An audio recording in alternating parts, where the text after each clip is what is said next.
ഇതിൽ ഏതാണ്ട് ഒരു വർഷത്തോളം നമ്മുടെ പ്രയത്നമാണ് ഒറ്റ ദിവസം കൊണ്ട് നമുക്ക് നഷ്ടമായത്.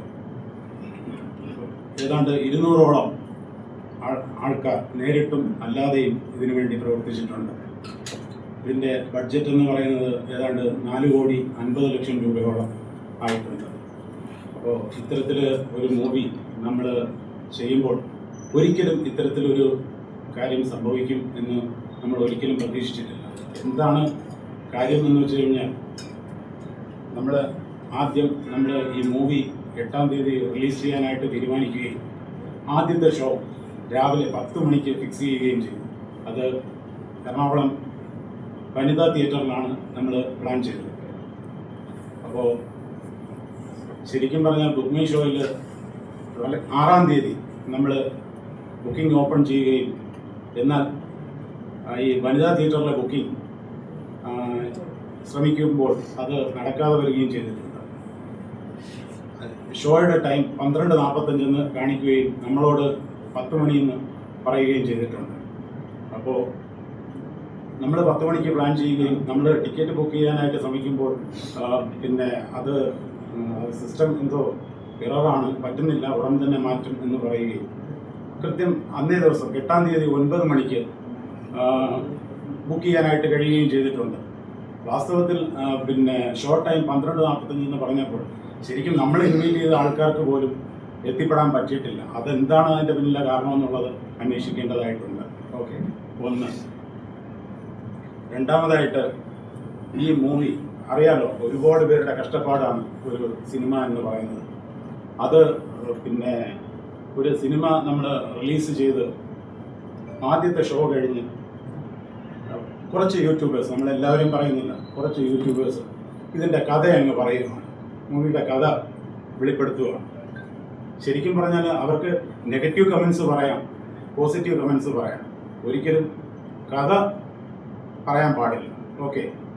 പിന്നെ ഇതിൻ്റെ ക്ലൈമാക്സ് എന്ന് പറയുന്നത് ചിലപ്പോൾ നമ്മളൊരു ക്യാരക്ടറെ റിവീൽ ചെയ്യുന്നത് ലാസ്റ്റ് മൊമെൻറ്റിലായിരിക്കും. അപ്പോൾ അത് ആദ്യമേ തന്നെ ഒരു ഷോ കഴിഞ്ഞ ഉടനെ അവർ വന്നിട്ട് ഇന്ന ക്യാരക്ടർ ഇന്നതാണ് ചെയ്യുന്നത് എന്ന് പറയുകയും, അത്തരത്തിൽ അങ്ങനെ പറഞ്ഞു കഴിഞ്ഞാൽ സംഭവിക്കുന്നത് എന്താണെന്ന് നിങ്ങൾക്കും അറിയാം. സ്വാഭാവികമായിട്ടും പിന്നെ ആ സിനിമ കാണാനുള്ള ഒരു ക്യൂരിയോസിറ്റി നമുക്ക് കുറയും. സ്വാഭാവികമായിട്ടും 150 രൂപ കൊടുത്ത് ഒരാളൊരു ടിക്കറ്റ് എടുക്കുകയാണെങ്കിൽ അയാൾക്ക് 150 രൂപയുടെ സാറ്റിസ്ഫാക്ഷൻ കിട്ടണം, അല്ലേ? തീർച്ചയായിട്ടും കിട്ടിയേ മതിയാകത്തുള്ളൂ. അപ്പോൾ ഇപ്പോൾ ശരിക്കും ഇതിലെ കഥ നമുക്കറിയാം, അതിലെ ക്യാരക്ടർ എന്താണ് ചെയ്യുന്നത് നമുക്കറിയാം. അത്തരത്തിൽ ഒരിക്കലും 150 രൂപ ഞാനാണെങ്കിലും കൊടുക്കത്തില്ല. കാര്യം വെച്ചില്ല, ഇപ്പോൾ നമ്മളിപ്പം 150 രൂപ കൊടുത്താൽ നമ്മളൊരു ടൈം സ്പെൻഡ് ചെയ്യാനാണ് നമ്മൾ പോകുന്നത്, അല്ലേ? തീർച്ചയായിട്ടും. അപ്പോൾ അത്തരത്തിൽ നമ്മളെ ശരിക്കും നമ്മളെ ഉപദ്രവിച്ചിട്ടുണ്ട്. അതിൽ പ്രധാനമായിട്ടും പറയേണ്ടുന്നത് അശ്വന്ത് ഗോക്ക്, 2 ഉണ്ണി വ്ളോഗ്. പിന്നെ ഈ അശ്വന്ത് ഗോക്ക് എന്താണ് എനിക്കുണ്ടാക്കിയ നഷ്ടം എന്ന് പറയുന്നത്, നഷ്ടം ചെറുതല്ല. പുള്ളിയുടെ വ്യൂസ് എന്ന് പറയുന്നത് ഏതാണ്ട് 2.5 ലക്ഷം. 2.5 ലക്ഷം എന്ന് പറയുമ്പം ഇപ്പോൾ ഒരാൾ കണ്ടു കഴിഞ്ഞാൽ മിനിമം 10 പേരുമായിട്ട് കമ്മ്യൂണിക്കേറ്റ് ചെയ്യും. 10 പേരുമായിട്ട് കമ്മ്യൂണിക്കേറ്റ് ചെയ്യുമ്പോൾ ഏതാണ്ട് 25 lakhs ആൾക്കാരിൽ ഇത് എത്തിക്കഴിഞ്ഞു. അപ്പോൾ ഈ 25 lakhsൽ മിനിമം 10 ലക്ഷം പേര് ചിലപ്പോൾ മൂവി കാണുന്നവരായിരിക്കും. ഓക്കെ. ഇപ്പം 10 ലക്ഷം പേര് മൂവി കാണുന്നവരിൽ പിൻവലിക്കുകയാണ്. അപ്പോൾ ഇതിൽ എന്താണ് നേട്ടം എന്നുള്ളത് എനിക്കറിയില്ല. പിന്നെ ഈ അശ്വന്ത് ഗോക്ക് എന്ന് പറയുന്ന വ്യക്തി സത്യം പറഞ്ഞാൽ റിവ്യൂ പറയുന്നത് പൈസ വാങ്ങിക്കൊണ്ടാണ് പറയുന്നത് എന്ന് എനിക്ക് വ്യക്തമായ അറിവുണ്ട്. അതായത് ഒരു മൂവിക്ക് 1 ലക്ഷം രൂപയാണ് പുള്ളി ചോദിക്കുന്നത്. അതായത് 1 ലക്ഷം രൂപ കൊടുത്തില്ലെങ്കിൽ പുള്ളി നെഗറ്റീവ് പറയും, 1 ലക്ഷം രൂപ കൊടുത്താൽ പോസിറ്റീവ് പറയും. ഓക്കെ. ഇത് ഞാനൊരു പ്രൊഡ്യൂസർ എന്നുള്ള നിലയ്ക്ക് പിന്നെ എനിക്ക് സംഭവിച്ച കാര്യമാണ് ഞാൻ ഈ പറയുന്നത്. ഓക്കെ. അപ്പോൾ ഇതിന് ഞാൻ സൈബറുമായിട്ട് ബന്ധപ്പെട്ടു. അപ്പോൾ അവർ പറഞ്ഞത് ഇതിലൊരു ശരിയാവണ്ണം അവർക്ക് കേസെടുക്കാനുള്ളൊരു റൈറ്റ് അതിലില്ല. അപ്പോൾ എന്നോട് പറഞ്ഞു, നിങ്ങൾ എന്താണെന്ന് വെച്ചാൽ ചെയ്തോളൂ. ശരിയാണ്, ഇതിൽ എനിക്ക് സിവിൽ ലയബിലിറ്റി ഉണ്ടായിട്ടുണ്ട്, സാമ്പത്തിക നഷ്ടം എനിക്കാണ് ഉണ്ടായത്. അപ്പോൾ ഞാൻ അതുമായിട്ട് ബന്ധപ്പെട്ട് CM-ന് പരാതി കൊടുക്കുന്നുണ്ട്. പിന്നെ ഹൈക്കോടതിയിൽ കേസ് ഫയൽ ചെയ്യുന്നുണ്ട്. സിവിൽ കേസ് തന്നെയാണ് ഫയൽ ചെയ്യുന്നത്. കോർട്ട് ഫീസ് അടച്ചും കൊണ്ട് സിവിൽ കേസ് തന്നെയാണ് ഫയൽ ചെയ്യുന്നത്. കാരണം ഇനി ഒരാളിനും ഇത്തരത്തിലൊരു ബുദ്ധിമുട്ടുണ്ടാകാൻ പാടില്ല. കാര്യം ഇപ്പോൾ 4.5 കോടി രൂപ മുടക്കിയതിന് ശേഷം എനിക്ക് ഈ കോർട്ട് ഫീസ് കൂടെ അടച്ച് ഈ സിനിമ വൈൻഡപ്പ് ചെയ്യുന്നതിലാണ് എനിക്ക് താല്പര്യം. ഓക്കെ, ഇപ്പം ഇതില് എന്ന് വെച്ചാൽ വൈൻഡപ്പ് ചെയ്യുന്നു എന്നല്ല ഞാൻ പറയുന്നത്, സമ്മതിച്ചില്ലെങ്കിൽ ഓക്കെ. ഇപ്പൊ സമ്മതിക്കാൻ ഇപ്പോ ആർക്കും ആരുടെയും സ്വാതന്ത്ര്യത്തൊന്നും തടഞ്ഞു വെക്കാനൊന്നും പറ്റത്തില്ല. എല്ലാവർക്കും ഇപ്പോൾ വാസ്തവത്തിൽ ഇപ്പം ഒരാളിന് ഇപ്പം നമ്മുടെ അഭിപ്രായം പറയാനുള്ള സ്വാതന്ത്ര്യം ഉണ്ട്. പക്ഷെ എന്ന് വെച്ചിട്ട് വേറൊരാളിനെ വേദനിപ്പിച്ചുകൊണ്ടോ അല്ലെങ്കിൽ സാമ്പത്തിക നഷ്ടം ഉണ്ടാക്കിക്കൊണ്ടോ നമ്മുടെ അഭിപ്രായം പറയുമ്പോഴാണ് ഈ ബുദ്ധിമുട്ട് നമുക്ക് ഉണ്ടാകുന്നത്. അത്തരത്തിലൊരു ബുദ്ധിമുട്ട് അനുഭവിച്ച ആളാണ് ഞാൻ.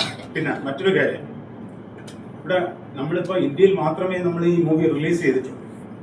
അപ്പോൾ കുവൈറ്റിൽ ഇരുന്നും കൊണ്ട് ഈ മൂവി ഖത്തറിൽ ഇരുന്നും കൊണ്ട് ഒരു യൂട്യൂബർ മൂവി കണ്ടുവെന്നും ഇത് വളരെ മോശം മൂവിയാണെന്നും, അത് കുഴപ്പമില്ല, അത് ഓരോരുത്തരുടെ ഒപ്പീനിയൻ. പക്ഷെ കാണാതെ പറയുന്നത് എങ്ങനെയാണ്?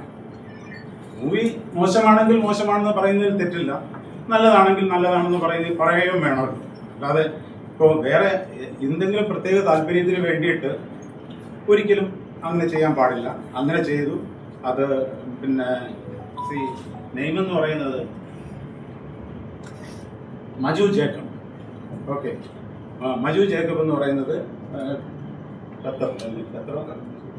ഖത്തറിലിരുന്നു കൊണ്ട് മൂവി കഴിഞ്ഞ ഉടനെ പിന്നെ ഇത് സ്റ്റോറി ഫുൾ പറയുക, പിന്നെ ഇത് ഇന്ന ക്യാരക്ടർ ഇന്നത് ചെയ്തു, ഇന്ന ക്യാരക്ടർ ഇന്നത് ചെയ്തു എന്നൊക്കെ പറഞ്ഞിട്ട് പിന്നെ ഇത് റിവ്യൂസ് ഇടുക. അപ്പോൾ അത്തരത്തിൽ ഒരുപാട് സാമ്പത്തിക നഷ്ടം എനിക്കുണ്ടായി. അപ്പോൾ ഇതിൻ്റെ ഏറ്റവും വലിയ രസം എന്താണെന്ന് വെച്ച് കഴിഞ്ഞാൽ ഇതിൻ്റെ രണ്ടാമത്തെ മൂവിയാണ്.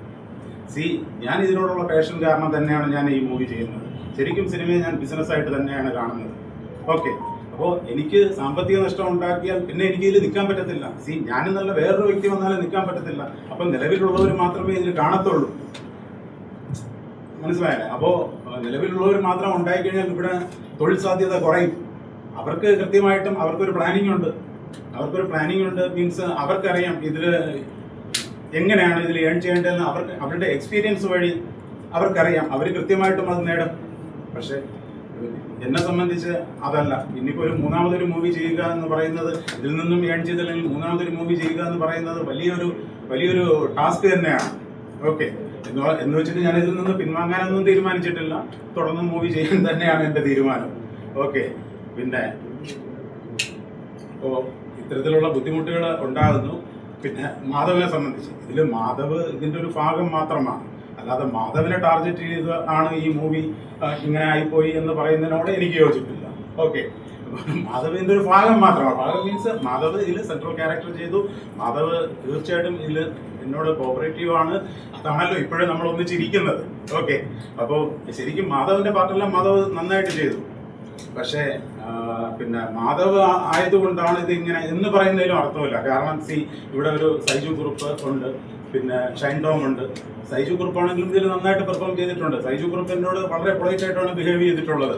ഷൈൻ ടോം, ഇവിടെ എല്ലാവരും പറയുന്നത് ഷൈൻ ടോം ലൊക്കേഷനിൽ ഭയങ്കര പ്രശ്നമാണെന്ന്. ഒരു പ്രശ്നവുമില്ലായിരുന്നു, ഭയങ്കര കോപ്പറേറ്റീവ് ആയിരുന്നു. ശരിക്കും പറഞ്ഞാൽ നമ്മളുമായിട്ട് എഗ്രി ചെയ്ത ഡേയ്സിനേക്കാളും 2-3 ഡേയ്സ് എക്സ്ട്രാ തന്നു. അപ്പോൾ അത്രയും ഇതായിട്ട് നമ്മളോട് കോപ്പറേറ്റ് ചെയ്ത വ്യക്തിയാണ്.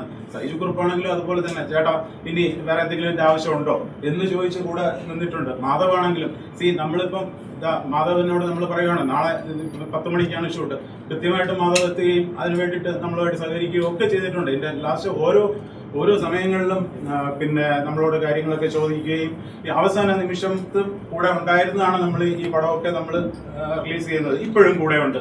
എന്തിനും ചേട്ടാ ഞാൻ കൂടെ ഉണ്ട്, ചേട്ടൻ വിഷമിക്കേണ്ട എന്ന് പറയാറുണ്ട്. അപ്പോൾ അതെല്ലാം വലിയൊരു കാര്യം തന്നെയാണ്. പക്ഷേ ഈ പറച്ചിലിൽ മാത്രം നമ്മളെ കാര്യം ഒതുങ്ങുന്നില്ലല്ലോ. എൻ്റെ ഫിനാൻഷ്യൽ ലോസ് തന്നെയാണല്ലോ. അപ്പം ഓക്കെ, ഇത് എനിക്ക് കിട്ടിയില്ലെങ്കിൽ തന്നെ പൊക്കോട്ടെ, ഞാൻ പറയുന്നത് സംഭവിച്ചു പോയി പോട്ടെ. പക്ഷേ വേറൊരാളിന് ഇനി ഇത് ഉണ്ടാകരുത്. അതാണ് ഇതിലെ പരമപ്രധാനം. പിന്നെ അടുത്ത് എന്ന് പറയുന്നത്, ഇനി ഇത് ശരിക്കും പറഞ്ഞാൽ ഇപ്പം ഇത്തരത്തിൽ നമ്മൾ നീങ്ങിയിട്ടുണ്ട്. CM നാളെ പരാതി കൊടുക്കുന്നുണ്ട്, ഇന്ന ബുദ്ധിമുട്ടാണ് ഉണ്ടായത്. അപ്പം ഇവർക്ക് ആരാണ് ഇതിനുള്ള അധികാരം കൊടുത്തിരിക്കുന്നത് ഇത്തരത്തിൽ കഥ പറയാനായിട്ട്? ഗവൺമെന്റിൽ നിന്ന് അങ്ങനെ ഏതെങ്കിലും ഒരു പോസ്റ്റ് ഉണ്ടോ? ഇവർ വന്നിട്ട് മൂവി കണ്ടിട്ട് പിന്നെ കഥ പറയണം അല്ലെങ്കിൽ അങ്ങനെ ഗവൺമെന്റ് എന്തെങ്കിലും ഒരു പോസ്റ്റ് ഇവർക്ക് കൊടുത്തിട്ടുണ്ടോ? അല്ലെങ്കിൽ തന്നെ എനിക്ക് ഇത്ര കിട്ടിയില്ലെങ്കിൽ ഞാൻ നെഗറ്റീവ് പറയും എന്ന് പറയുന്നത് അത് എന്തിനാണ് ഇവർ ഇങ്ങനെ പറയുന്നത്? അത് ഡയറക്റ്റ് അല്ല, ഇൻഡയറക്റ്റ് ആയിട്ട് ആൾ വഴിയാണ് പേയ്മെന്റ് ഒക്കെ ചോദിക്കുന്നത്. അപ്പോൾ അത്തരത്തിൽ നമുക്ക് ഒരു തെളിവ് കൊടുക്കുക എന്ന് പറയുന്നത് പ്രയാസമാണ്. പക്ഷെ നമുക്ക് തെളിവ് കൊടുക്കാൻ പറ്റും. എനിക്ക് ഫിനാൻഷ്യൽ ലോസ് ഉണ്ടാക്കിയതിന് തെളിവ് കൊടുക്കാൻ പറ്റും. ഓക്കെ, അപ്പം ഇതെല്ലാം ഇത് ശരിക്കും പറഞ്ഞാൽ ഇത് ഈ അംഗം അട്ടഹാസം എന്ന മൂവിയിലൂടെ സംഭവിച്ച ഒരു കാര്യം ഭാവിയിൽ വരുന്ന പ്രൊഡ്യൂസർക്ക് ഗുണം ചെയ്യണം എന്നുള്ളതാണ് എൻ്റെ ഏറ്റവും വലിയ ആവശ്യകതയും.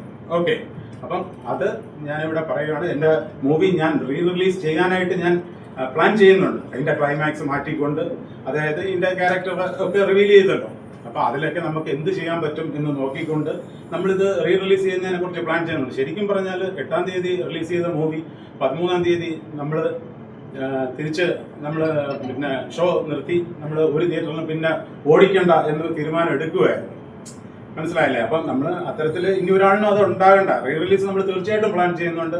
മാധവും അത്തരത്തിൽ തന്നെയാണ് പറയുന്നത്. ഇതിന്റെ ഡയറക്ടർ സുജിത് എസ് നായർ, അറിയാലോ, ഒരു ഡയറക്ടർ എന്ന് പറയുന്നത് ഇപ്പം ഫിനാൻസ് എൻ്റെതാണെങ്കിൽ സ്ട്രഗിള് എനിക്കൊപ്പം അല്ലെങ്കിൽ ഒരുപക്ഷെ എന്നെക്കാൾ മേലെ സുജിത്ത് എടുത്തിട്ടുണ്ട്. അതെനിക്ക് കൃത്യമായിട്ട് എനിക്കറിയാം. നമ്മൾ ഈ ഇതിൽ ഇപ്പോൾ ഇനി വേറൊരു കാര്യം, ഇതിന്റെ കഥ നമ്മൾ ഒന്നിച്ച് നമ്മൾ ആണ് ചെയ്യുന്നത്, കൂട്ടായിട്ടാണ് ചെയ്യുന്നത്. അപ്പോൾ ശരിക്കും ഒരു ത്രില്ലർ എന്നതിൽ ഉപരി അതായത് നമ്മുടെ ട്രിവാൻഡ്രം സിറ്റിയിലെ, അതായത് നിയമത്തിനെ ഒന്നും അനുസരിക്കാതെ നടക്കുന്ന കുറച്ച് വ്യക്തികൾ നമുക്ക് വ്യക്തിപരമായിട്ടും അറിയാം, അല്ലാതെയും അറിയാം. ഓക്കെ, അപ്പോൾ അത്തരത്തിലുള്ള ആൾക്കാരെയൊക്കെ കുറച്ചൊക്കെ നമ്മൾ ഒബ്സർവ് ചെയ്ത് അവരുടെയൊക്കെ യഥാർത്ഥത്തിൽ അവരുടെ വീടുകളിൽ എന്താണ് നടക്കുന്നത്, ശരിക്കും നമ്മൾ പുറത്ത് കാണുന്ന കാഴ്ചയൊന്നും അല്ലല്ലോ വീട്ടിനുള്ളിൽ.